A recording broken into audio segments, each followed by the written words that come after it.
बच्चों क्या हाल चाल है। तो आज हम लोग जा रहे हैं क्लास 10 चैप्टर नंबर फर्स्ट, और चैप्टर नंबर फर्स्ट का हम लोग जो है कि पहले टॉपिक को देखने जा रहे हैं कॉम्बिनेशन रिएक्शन। तो इस टॉपिक से हमारा दो टाइप के क्वेश्चंस आते हैं, एक तो थ्योरेटिकल क्वेश्चंस आते हैं और दूसरा हमारे पास आते हैं इक्वेशनल क्वेश्चन। तो हम लोग पहले इसकी थोड़ा सा डेफिनेशन को देखेंगे, फिर इसके एग्जाम्पल जो इक्वेशनल वाले हैं उसको हम लोग देखते हैं।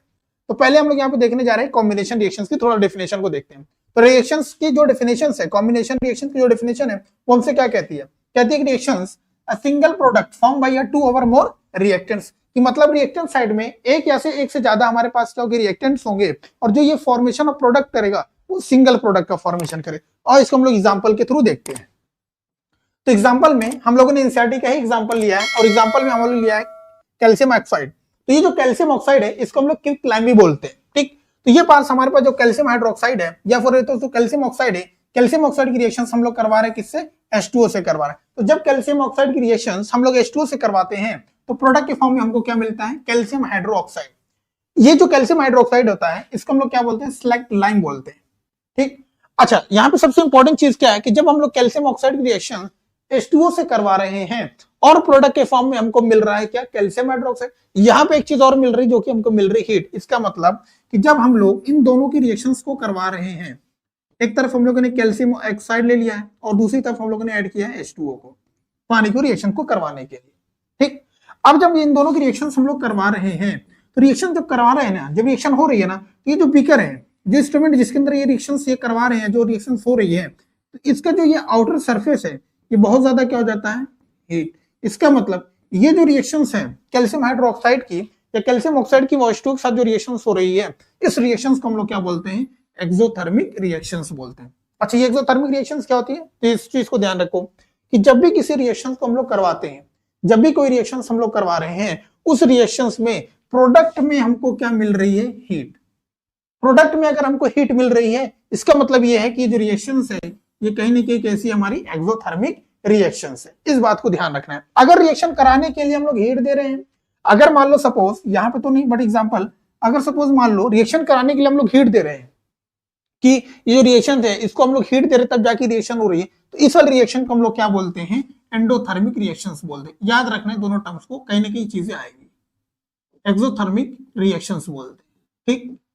तो इस वाले रिएक्शन जो एंडोथर्मिक रिएक्शन है इसके अंदर हम लोग हीट देते हैं, मतलब एक्सटर्नल हीट देते हैं, बाहर से रिएक्शन को कराने के लिए हीट देते हैं। इसके अंदर हमको प्रोडक्ट के फॉर्म में हीट मिलती है, जैसे यहाँ पे, ठीक। तो कैल्शियम ऑक्साइड इसकी रिएक्शन हम लोगों ने करवाया H2O के साथ और हमको प्रोडक्ट के फॉर्म में क्या मिल रहा है? Calcium hydroxide plus heat. और यहाँ पे जो हीट प्रोडक्ट के फॉर्म में मिल रही है इसी को हम लोग क्या बोलते हैं? एक्सोथर्मिक रिएक्शंस बोलते हैं। ये हमारी रिएक्शंस पहले हुई।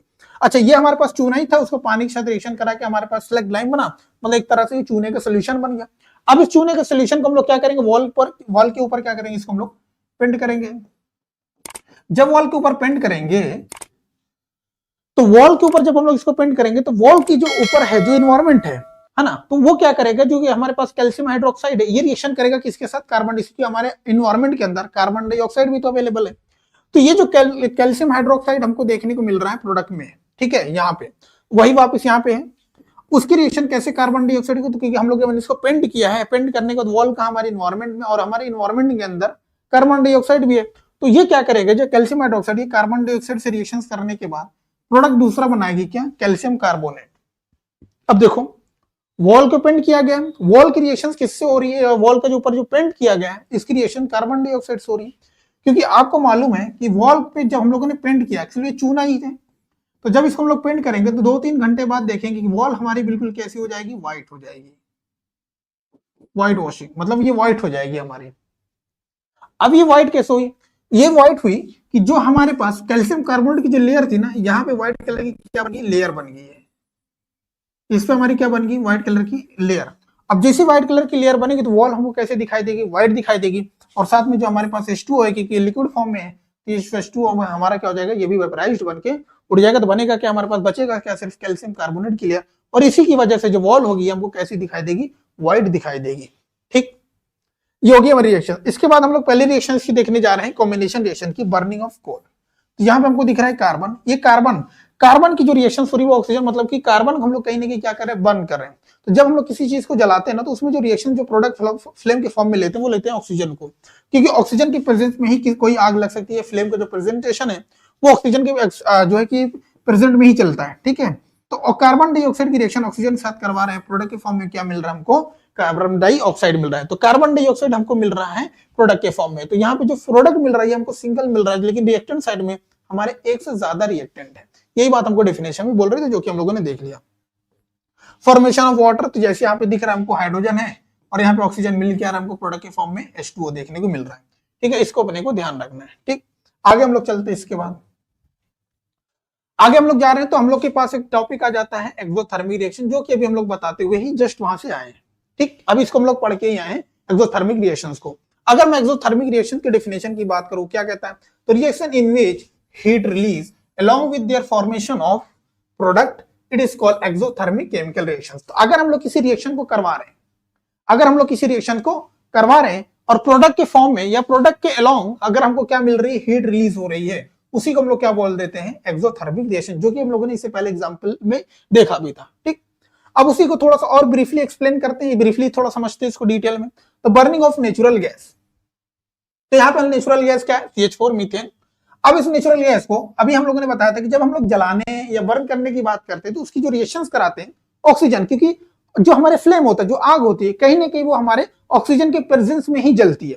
तो इसलिए जो रिएक्शंस हम लोग करवाते हैं जलाने की या जलने की, वो ऑक्सीजन के साथ ही करवाते हैं। तो यहाँ पे हमारे पास CH4, यहाँ पे हमारे पास क्या है, ऑक्सीजन, रिएक्टेंट के फॉर्म में, प्रोडक्ट के फॉर्म में हमको क्या मिल रहा है, कार्बन डाइऑक्साइड प्लस वाटर।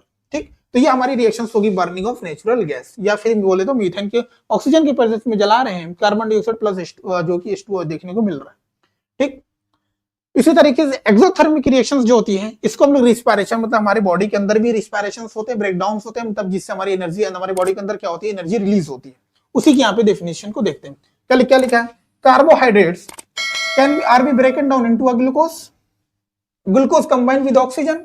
तो हम लोग की बॉडी क्या करती है, कार्बोहाइड्रेट को तोड़ के ग्लूकोज बनाती है, और फिर ये जो ग्लूकोज होता है ऑक्सीजन के साथ रिएक्ट करके सेल और बॉडी के बीच में हमारे क्या करती है, प्रोवाइड करती है एनर्जी। कैसे करती है, इसको देखते हैं।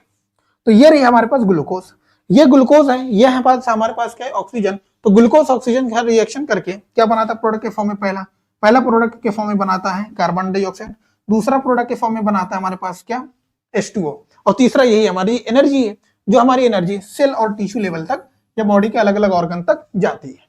तो ये वो डेफिनेशन थी जिसको अपने को ध्यान रखना था। कॉम्बिनेशन रिएक्शन, कॉम्बिनेशन रिएक्शंस के बाद हम लोगों ने देखा था एक्सोथर्मिक रिएक्शन। अब इसके बाद जो नेक्स्ट वाली वीडियो आएगी उसमें हम लोग देखने जाते हैं डिकम्पोजिशन रिएक्शंस के बारे में।